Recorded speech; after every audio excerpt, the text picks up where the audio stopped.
Halo, assalamualaikum warahmatullahi wabarakatuh teman-teman. Selamat pagi, semoga sehat selalu. Ketemu lagi dengan channel Al-Mahya dengan saya Andika. Nah, pada kesempatan kali ini saya akan membahas SKB Teknik Jalan dan Jembatan Kementerian PUPR. Nah, soal-soal ini berdasarkan FR dari teman-teman dan juga kumpulan dari modul-modul yang berbayar ya teman-teman. Oke, sebelum lanjut silakan subscribe channel ini dan follow Instagram saya andikasa0110. Nah, langsung pada pembahasan. Soal nomor 1.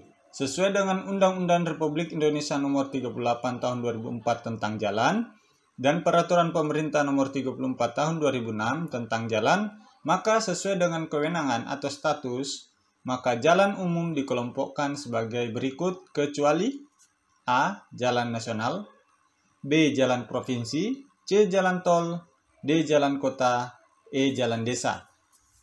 Nah, teman-teman, di sini yang ditanyakan adalah berdasarkan kewenangan atau statusnya.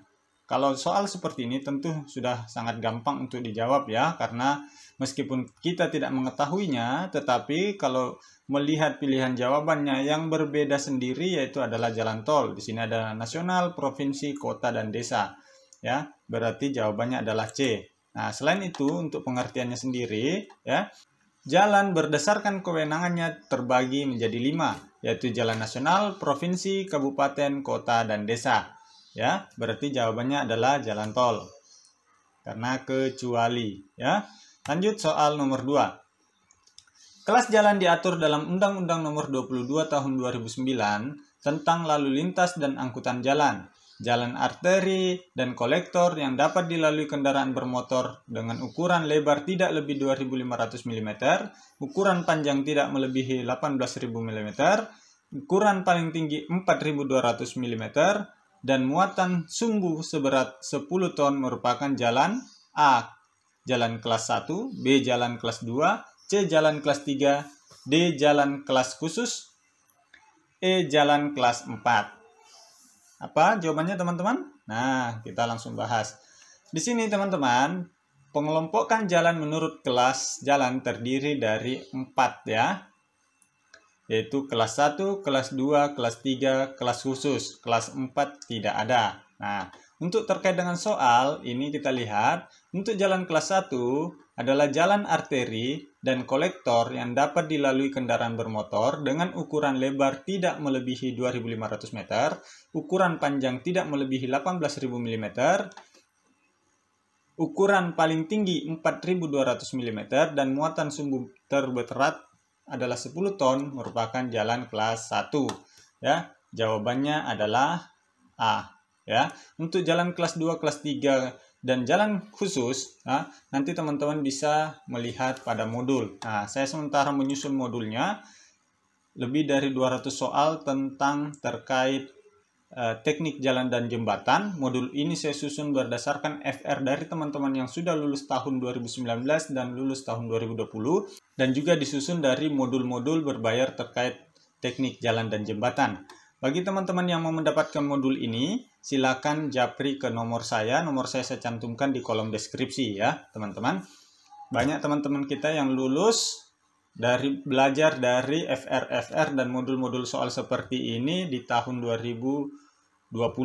Kita lanjut ke soal nomor 3. Soal nomor 3. Yang bukan merupakan elemen keselamatan konstruksi adalah, nah ini teman-teman, kalau teman-teman lihat apa kaitannya dengan teknik jalan dan jembatan. Nah, seperti yang saya bahasakan pada video sebelumnya, semua materi, semua formasi yang terkait dengan Kementerian PUPR, menurut teman-teman yang sudah mengikuti tes di tahun lalu, pasti ada soal yang berkaitan dengan keselamatan konstruksi, ya. Saya yakin juga tahun ini pasti ada yang berkaitan dengan K3 keselamatan konstruksi, baik itu teknik jalan jembatan, teknik pengairan, apalagi tentang pembina jasa konstruksi, perumahan, itu tentu semua ada terkait soalnya dengan K3. Ya, untuk kali ini kita akan membahas. Nah, sebagai contohnya kita akan bahas soal ini ya. Yang bukan merupakan elemen keselamatan konstruksi adalah A. Evaluasi kinerja dan keselamatan, B. Operasi keselamatan konstruksi, C. Perancangan keselamatan konstruksi, D. Struktur organisasi keselamatan konstruksi, E. Dukungan keselamatan konstruksi. Ya, teman-teman, jadi ada 5 elemen keselamatan konstruksi. Nah, yang bukan merupakan elemen keselamatan konstruksi pada soal ini apa, teman-teman? Ya.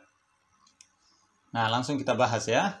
5 elemen sistem manajemen keselamatan konstruksi adalah 1. Kepemimpinan dan partisipasi, 2. Perencanaan keselamatan konstruksi, 3. Dukungan keselamatan konstruksi, 4. Operasi keselamatan konstruksi, 5. Evaluasi kinerja penerapan SMKK. Ya, jadi yang tidak termasuk dalam elemen keselamatan konstruksi di sini adalah sistem manajemen keselamatan konstruksi di sini adalah struktur organisasi keselamatan konstruksi. Ya, teman-teman.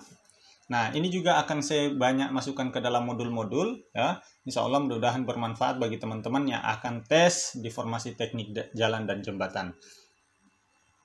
Oke, jawabannya adalah D. Kita lanjut soal nomor 4. Ini masih terkait dengan K3 ya. Duduk terlalu lama merupakan jenis bahaya. A. Bahaya kimia, B. Bahaya fisik, C. Bahaya biologi, D. Bahaya ergonomi, E. Bahaya psikologi. Nah, teman-teman, silakan dijawab kira-kira apa. Nah, teman-teman, langsung kita bahas. Jadi ada beberapa macam bahaya. Di sini disebutkan ada 5 jenis bahaya, yaitu bahaya fisik, bahaya kimia, bahaya biologi, bahaya ergonomi, dan bahaya psikologi. Kalau duduk terlalu lama itu merupakan bahaya ergonomi, ya, teman-teman. Kalau bahaya kimia contohnya yaitu kebisingan, kalau terkait dengan bahaya kimia, contohnya yaitu adanya limbah B3, asap beracun, seperti itu, karsinogen, ya, seperti itu bahaya kimia ya. Nah, sedangkan bahaya fisik, contohnya yaitu kebisingan, pencahayaan, tekanan, radiasi, suhu yang ekstrim, itu merupakan bahaya fisik. Sedangkan bahaya biologi, seperti virus corona, serangga, bakteri, jamur, ketika misalnya bekerja di hutan ada binatang buas, itu merupakan bahaya biologi. Nah, sedangkan bahaya ergonomi yaitu salah posisi duduk, duduk terlalu lama, gerakan yang janggal, salah mengangkat posisi pada saat mengangkat. Nah, itu merupakan bahaya ergonomi. Bahaya psikologi seperti stres, beban kerja, pelecehan, kekerasan, intoleran, dan lain-lain itu merupakan bahaya psikologi. Ini juga masuk ke dalam bagian K3 dan bisa saja masuk ke dalam SKB teknik jalan dan jembatan. Jadi apapun formasi teman-teman pelajari terkait dengan K3. Ini sekali lagi saya sampaikan juga saya masukkan ke dalam modul yang sementara saya susun. Ya.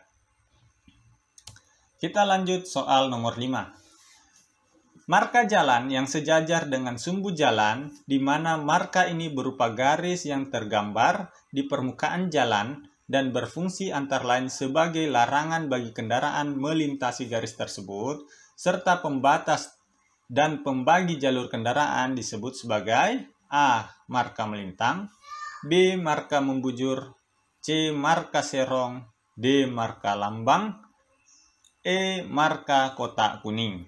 Nah, kira-kira apa jawabannya teman-teman? Nah, kalau di sini kita sudah bisa langsung menganalisa meskipun kita tidak mengerti ya. Kalau memisahkan antara dua kendaraan, tentu itu adalah sesuatu yang membujur. Kalau melintang, tentu tidak mungkin ya, seperti itu. Nah, di sini secara pengertian juga seperti itu ya. Marka jalan membujur adalah tanda lalu lintas berupa garis lurus yang tergambar di tengah-tengah permukaan jalan raya. Jika marka membujur ditemukan di tengah jalan, fungsinya adalah sebagai larangan bagi kendaraan untuk melintasi garis tersebut. Bisa pula sebagai pembagi lajur kendaraan. Ya, berarti jawabannya adalah B. Nah, seperti ini juga ada beberapa soal yang masuk di 2 tahun sebelumnya. Ya, seperti itu. Kita lanjut soal nomor 6. Jenis jembatan berdasarkan fungsinya adalah jembatan jalan raya, jembatan penyeberangan, jembatan kereta api, jembatan pejalan kaki, jembatan lengkung. Nah, langsung kita jawab ya, teman-teman. Ini jawabannya adalah E, jembatan lengkung. Karena jembatan lengkung itu adalah jenis jembatan berdasarkan strukturnya. Kalau jembatan pejalan kaki sebenarnya sama dengan jembatan penyeberangan, ya. Berarti jawabannya adalah E. Oke, kita lanjut soal nomor 7. Berikut termasuk ke dalam beban kejut jembatan kecuali A. beban angin, B. beban gaya rem, C. gaya akibat perbedaan suhu, D. beban gempa, E. beban air. Nah, bagi teman-teman yang anak sipil pasti ini sesuatu yang sangat mudah ya, sangat familiar ya. Ini jawabannya adalah beban air. Oke, lanjut ke soal nomor 8. Beban lantai kendaraan dan lalu lintas termasuk jenis beban A. beban hidup, B. beban mati, C. beban kejut, D. beban angin, E. beban lentur. Nah, ini juga bagi anak sipil pasti sesuatu yang sudah familiar ya. Tidak perlu penjelasan yang lebih detail lagi. Jawabannya adalah A. beban hidup. Oke? Teman-teman, kita lanjut ke soal nomor 9. Jadi semua ini sudah masuk ke dalam modul. Totalnya ada sekitar 200 lebih soal. Semuanya di situ ada soal umum, soal terkait K3 ya. Di dalam modul ini ada terkait soal umum, soal K3, soal lab, laboratorium ya, soal tentu, dan intinya juga ada soal jalan dan soal jembatannya. Oke, teman-teman, bagi yang butuh silakan japri ke saya. Oke, langsung ke soal nomor 9. Fungsi pondasi pada jembatan adalah A. mentransfer beban dari struktur bangunan bawah ke tanah dasar yang mendukungnya, B. mengakomodasi menahan pergerakan lateral dari bangunan atas dan bangunan bawah pada lapisan tanah yang mendukung, C. menyalurkan beban angin pada ikatan angin jembatan, D. menahan gaya angkat atau uplift tanah, E. menahan penurunan struktur jembatan. Nah, ini yang janggal sendiri kelihatan sangat jelas ya. Jawabannya adalah C, karena justru pondasi itu adalah tempat penyaluran beban, bukan pondasi yang menyalurkan beban ke struktur. Ya, seperti itu. Jawabannya adalah C. Lanjut soal terakhir, terdapat soal umum juga ya, seperti ini. Bahkan pada saat saya tes tahun lalu, itu ada terkait dengan teori ekonomi yang muncul pada soal SKB. Nah, untuk soal nomor 10 ini, tentang pengetahuan umum. Jembatan terpanjang di dunia adalah A. Grand Tianjin, B. Runyang Yangtze, C. Suramadu, D. Grand Danyang, E. Hangsubai. Kira-kira apa jawabannya teman-teman? Nah, ini sekedar tambahan informasi teman-teman.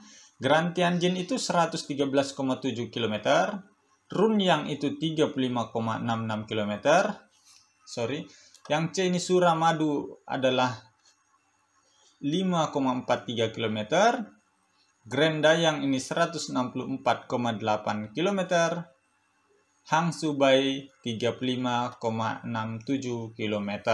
Ya, berarti yang paling panjang adalah Grand Danyang. Ini merupakan jembatan terpanjang yang ada di Cina sana ya.